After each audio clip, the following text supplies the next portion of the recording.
Welcome to Bhavitha Santosh economy app. ఈ app ద్వారా రాబోయే గ్రూప్ 1 to 3 నోటిఫికేషన్స్కి ఎకానమీ లైవ్ క్లాసెస్ కండక్ట్ చేయడం జరుగుతుంది. ఎవరైతే ఎకానమీలో టాప్ స్కోర్ సాధించాలి అనుకుంటున్నారో ఖచ్చితంగా భవితా సంతోష్ ఎకానమీ యాప్ని పర్చేస్ చేసేయండి. అలాగే ఛానల్ని సబ్స్క్రైబ్ చేయండి. భవితా సంతోష్ ఎకానమీలో డైలీ కరెంట్ అఫైర్స్ అనేవి తెలుగు మరియు ఇంగ్లీష్ మీడియంలో కూడా అవైలబుల్గా ఉన్నాయి. కాబట్టి ఖచ్చితంగా భవితా సంతోష్ ఎకానమీ యాప్ని పర్చేస్ చేసేయండి. అలాగే ఛానల్ని సబ్స్క్రైబ్ చేయండి. భవితా సంతోష్ ఎకానమీలో డైలీ కరెంట్ అఫైర్స్కి సంబంధించి ఈరోజు కొంత సమాచారం.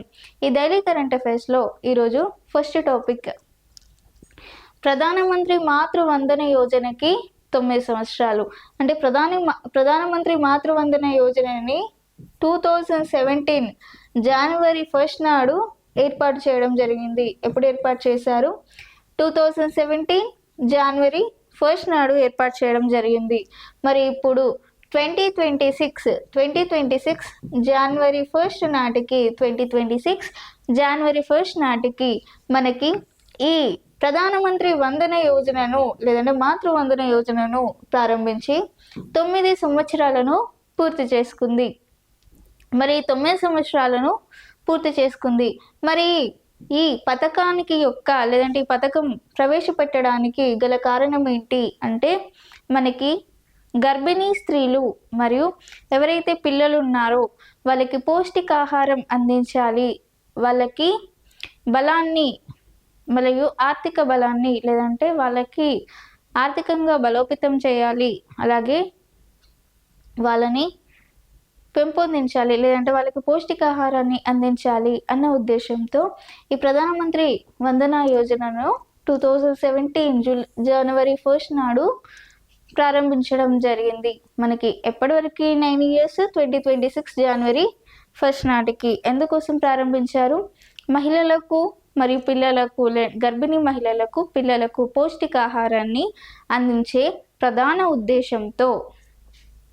So prime minister Matru Vandana Yojana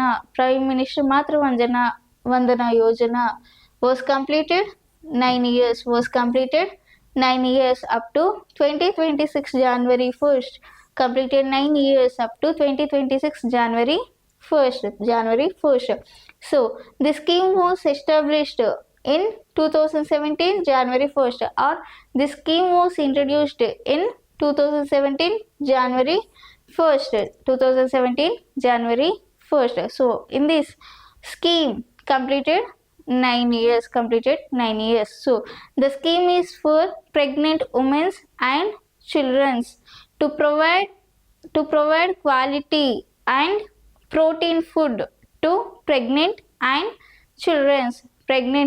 women and children. So these are the main purpose to introduce Matruvandana Yojana by Prime Minister. Matruvandana Yojana by Prime Minister. Next GST 2.0 September 22. మరి GST 2.0ను ఎప్పుడు ప్రారంభించారు అంటే మనకి 2024 లేదంటే సెప్టెంబర్ 22 నాడు ప్రారంభించడం జరిగింది. ఎప్పుడు ప్రారంభించారు? సెప్టెంబర్ 22 నాడు ప్రారంభించడం జరిగింది. మరి ఎందుకోసం ప్రారంభించారు ఈ GST 2.0 అంటే, మనకి GST యొక్క స్లాబ్లను తగ్గించి మనకి ప్రజలకు మరింత సులువుగా అందజేయాలి, ప్రజలకు మరింత సులువుగా సదుపాయాలను అందజేయాలి అన్న ఉద్దేశంతో ఈ GSTలో స్లాబ్స్లను 2 స్లాబ్స్లను తగ్గించి GST 2.0 అని ప్రారంభించడం జరిగింది. మరి GSTలో ఎన్ని స్లాబ్స్లు ఉంటాయి అంటే 4 స్లాబ్స్ ఉంటాయి. ఏంటా GST స్లాబ్స్ చూసుకుంటే, ఒకటి GST స్లాబ్ 1 5%, 12%, 18% అండ్ 28%. సో ఇవి GST స్లాబ్స్ అంటారు. GST స్లాబ్స్ 4 వరకు ఉంటాయి. మనం ఏదైనా వస్తువు తీసుకుంటే ప్రతి వస్తువును బట్టి ఒక స్లాబ్ని నిర్వహించడం జరుగుతుంది, లేదంటే ఒక స్లాబ్ని వేయడం జరుగుతుంది. మనకి రీసెంట్గా సెప్టెంబర్ 22లో మనకి 18%, 28% అనే GST 2 స్లాబ్స్ని తీసేయడం జరిగింది. అంటే మనకి ప్రజలకి మరింత సదుపాయంగా ఉంటుంది, అంటే మరింత వస్తువులను కొనుగోలు చేయొచ్చు అన్న ఉద్దేశంతో మనకి 18% అండ్ 28% అనే 2 స్లాబ్స్ని తగ్గించడం జరిగింది. మనకి ఇప్పుడు కంటిన్యూస్గా ఏ జిఎస్టీ స్లాబ్స్ ఉన్నాయి అంటే 5% మరియు 12% అని జిఎస్టీ స్లాబ్స్ ఉండడం జరిగింది. మరి ఈ రెండు జిఎస్టీ స్లాబ్స్ని జిఎస్టీ 2.0 అని నామకరణం చేయడం జరిగింది. జిఎస్టీ 2.0 అని చెప్పి ప్రారంభించడం జరిగింది. ఏ రెండు స్లాబ్స్ ఉన్నాయి? 5% అండ్ 12% అనే రెండు జిఎస్టీ స్లాబ్స్ ఉన్నాయి. దీనికి ఏమని పేరు ఉంది అంటే జిఎస్టీ 2.0, జిఎస్టీ 2.0 అనే పేరు ఉండడం జరిగింది. మరి జిఎస్టీ అంటే ఏంటి? Goods and services tax. GST అంటే ఏంటి? Goods and services tax. GST అనేది ఎప్పుడు అమల్లోకి వచ్చింది? 2017 జూలై 1. 2017 జూలై 1 నాడు అమల్లోకి రావడం జరిగింది. ఏ నినాదంతో రావడం జరిగింది? One tax one nation, one tax one nation అనే నినాదంతో, వన్ ట్యాక్స్ వన్ నేషన్ అనే నినాదంతో జిఎస్టీ ఎప్పుడు 2017 జూలై 1 నాడు అమల్లోకి రావడం జరిగింది. So GST 2.0 was introduced in September 22. So what is GST 2.0? So what is GST 2.0? GST 2.0 is, and GST had 4 slabs. GST had how many slabs? 4 slabs. What are that? 5%, 12%, 18% and 28%. So out of 4 GST slabs, last 2 18 and 28 GST slabs are eliminated. So and first 2 GST slabs are named as GST 2.0. First 2 GST slabs are named as GST 2.0. Present GST 2.0 is in form. So GST 2.0 was introduced in September 22 with the 2 slabs of GST 5% and 12%. 5% and 12%. GST was implemented on 2017 July 1st. 2017 July 1st. And GST, the slogan of GST was one tax one nation. One tax one nation. Next ప్రపంచ Braille దినోత్సవం జనవరి 4. ప్రపంచ Braille దినోత్సవం ఎప్పుడు జరుపుకుంటాం? జనవరి 4. ఎందుకు? మనకి Louis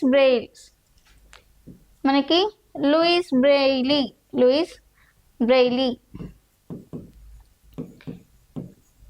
జనవరి 4న జన్మించాడు కాబట్టి, లూయిస్ బ్రెయిలీ జనవరి 4న జన్మించాడు కాబట్టి ఆయన జన్మదినం సందర్భంగా ఆయన కనిపెట్టిన లిపి అయిన బ్రెయిలీతో బ్రెయిలీ దినోత్సవాన్ని నిర్వహించనున్నారు. మరి బ్రెయిలీని ఎందుకు రూపొందించాడు బ్రెయిలీ అంటే, మనకి చూపు లేని వారు వాళ్ళకి అనుగుణంగా చదువుకోవాలి అనుకునేవారు, చూపు లేని వాళ్ళు ఎవరైతే చదువుకోవాలి అనుకుంటున్నారో వాళ్ళకి సదుపాయంగా ఉండే విధంగా బ్రెయిలీ లిపిని కనిపెట్టడం జరిగింది. అది ఒక ఉబ్బెత్తుగా ఉండే ఒక లిపిని కనిపెట్టడం జరిగింది. దాని ద్వారా ఆ ఉబ్బెత్తుగా ఉండే అక్షరాలను చూపులేని వాళ్ళు ఈజీగా అర్థం చేసుకొని చదువుకునేందుకు వీలుగా మనకు బ్రెయిలీ లిపిని కనిపెట్టడం జరిగింది. మరి ఈ బ్రెయిలీ లిపి వల్ల చాలామంది చదువుకోని వారు లేదంటే చాలామంది చూపులేని వారు చదువుకోవడానికి వీలైంది. అంటే చాలా పెద్ద సహాయం చేసిన వ్యక్తి, అంటే చూపులేని వాళ్ళకి చాలా పెద్ద సహాయం చేసిన వ్యక్తి బ్రెయిలీ అని చెప్పొచ్చు. ఈ బ్రెయిలీ ఎప్పుడు జన్మించాడు అంటే 1908 జనవరి 4న ఫ్రాన్స్లో జన్మించడం జరిగింది. ఈయన చూపులేని వారికి చేసిన ఈ లిపి కారణంగా, అంటే చూపులేని వారు కూడా చదువుకునే సదుపాయం కల్పించిన బ్రెయిలీకి ఆయన దినోత్సవం సందర్భంగా బ్రెయిలీ దినోత్సవంగా మనం ప్రతి సంవత్సరం జనవరి 4th నాడు బ్రెయిలీని స్మరించుకుంటూ ఆయన దినోత్సవాన్ని జరుపుకోవడం జరుగుతుంది. So world Braille's day conducted on every year January 4th. So Braille was born on 1908 January 4. 1908 January 4. So every year remembering Braille and connecting Braille's Day on January 4, and in every year. Louis was born in 1908 January 4 in France. So he was designed a Lippy script. For blinds. This is about World's Braille's Day. Next Rajasthan ప్రభుత్వ పాఠశాలల్లో వార్తాపత్రికల పఠనం. మనకి రాజస్థాన్ ప్రభుత్వ పాఠశాలలో వార్తాపత్రికల పఠనాన్ని తప్పనిసరి చేయడం జరిగింది. మరి ఎవరు దీన్ని తప్పనిసరి చేశారు అంటే రాజస్థాన్ ప్రభుత్వం ప్రభుత్వ పాఠశాలలు ఏవైతే ఉన్నాయో వాటిలో వార్తాపత్రికల పఠనం అనేది తప్పనిసరి చేసింది. ఎందుకంటే మనకి విద్యార్థులు ఎవరైతే ఉన్నారో వాళ్ళకి మేధాశక్తిని అలాగే వాళ్ళకి పఠన సామర్థ్యాన్ని పెంచే ఉద్దేశంతో ఈ నిర్ణయాన్ని తీసుకుంది. ఎవరు? రాజస్థాన్ ప్రభుత్వ పాఠశాలలో ఖచ్చితంగా ఉదయం పూట మనకి వార్తాపత్రికలు ఖచ్చితంగా పిల్లలు చదవాలి అనే ఒక నిర్ణయాన్ని తీసుకురావడం జరిగింది. మరి ఇందులో భాగంగా తరగతుల వారీగా కొంతమందిని సంపాదకీయంగా, కొంతమంది అన్ని అంతర్జాతీయ విషయాలను చదవాల్సిందిగా, మరి కొంతమందిని ఇంకా అంతర్జాతీయ మరియు జాతీయ అంశాలను మాట్లాడాల్సిందిగా కొంతమందిని డివైడ్ చేయడం జరుగుతుంది. మరి ఇందులో భాగంగా ప్రతి ఒక్కరూ ఒక టాపిక్ పై అవగాహన పెంచుకోవడం జరుగుతుంది. దీని ద్వారా వాళ్ళకి జనరల్ నాలెడ్జ్ అనేది స్కూల్ ఏజ్ నుంచే రావడం జరుగుతుంది. మరి ఈ ప్రభుత్వ పాఠశాలలకి ఈ వార్తాపత్రికలకి సంబంధించి మరి ఎవరు స్పాన్సర్ చేస్తారు అంటే రాజస్థాన్ విద్యాశాఖ మంత్రి వారు ఈ పాఠశాలలో వార్తాపత్రికలకు అయ్యే ఖర్చునంతా భరించడం జరుగుతుంది. ఎవరు భరిస్తారు? విద్యాశాఖ మంత్రి. మనకి పాఠశాలకి న్యూస్ పేపర్స్కి కావాల్సిన ఖర్చులంతా విద్యాశాఖ మంత్రి, రాజస్థాన్లోని విద్యాశాఖ మంత్రి భరిస్తుంది. సో మనకి reading news papers in public schools, and Rajasthan government has declared that reading newspapers are mandatory in public schools. So in that case, the students were increases their knowledge and general knowledge skills and reading capacity through this newspapers reading in daily in schools. So because of this purpose, Rajasthan government is introduces and announced mandatory to reading newspapers in public schools. So in this case, the expenses of newspaper is bared by Educational Minister in Rajasthan. The expenses of newspapers is bared by Educational Minister in Rajasthan government. This is about newspapers reading. Next అమెరికాలోని stingless తేనెటీగలకు చట్టబద్ధత. ఇవి stingless తేనెటీగలు.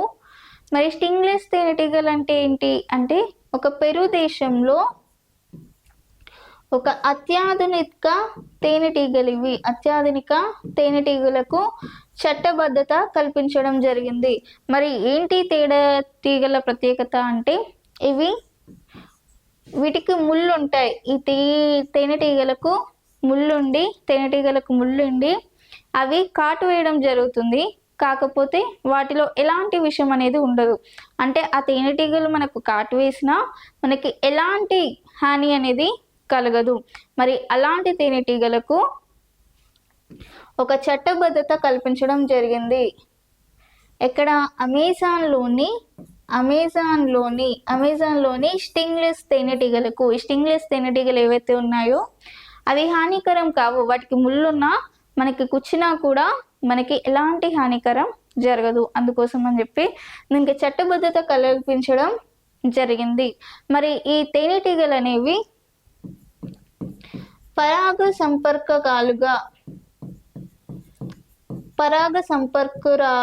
సంపర్కరాలుగా వ్యవహరిస్తాయి. ఏ విధంగా వ్యవహరిస్తాయి అంటే పరాగ సంపర్కకాలుగా ఇవి వ్యవహరిస్తాయి. ఇవి మనకి ఎలాంటి హానికరము కలిగించవు. వీటికి ముళ్ళు ఉన్నప్పటికీ ఎలాంటి హానికరం అనేది కలిగించవదు. ఈ తేనెటీగలు అనేవి ఎక్కడ మనకి కనిపిస్తాయి అంటే పెరు దేశంలో కనిపిస్తాయి. So legislation to stingless bees in Amazon. Legislations to stingless bees in Amazon. Recently Peru country given legislation to bees in Amazon country. So these bees are not harmful. And these are act as a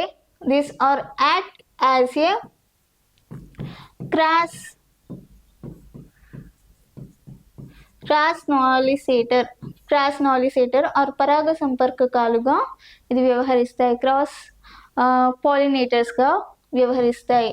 this act as A